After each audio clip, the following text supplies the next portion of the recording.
大家好，欢迎来到今晚设计小课堂，我是李老师。今天我们来讲讲切割平面。切割平面的命令是快速的建立一个用于切割物体的平面。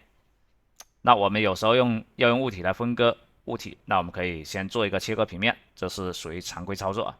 那我们先来创建一个物体，先创一个球体吧。好，我们创建了一个球体，那我们现在要切割这个球体，那我们可以使用切割用的平面。先点这个物体，再点切割用的平面。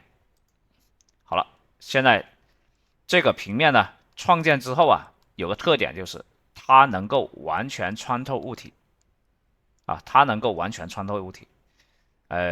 我们可以用另外一个命令来对比一下。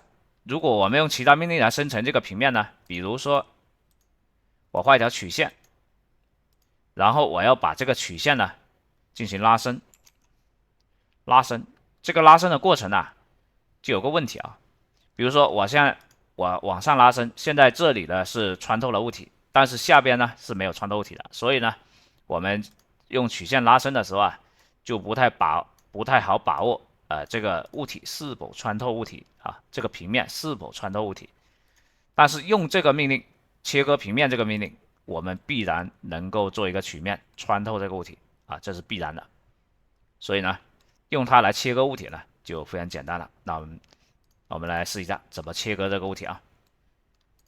切割物体呢方法有很多种啊，有很多种。那我们用一下这个实体的切割，用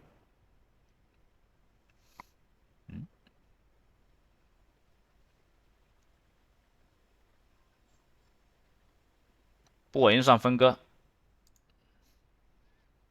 点击这个物体，好，这样就切开了。我们看一下，对吧？这样就切开了。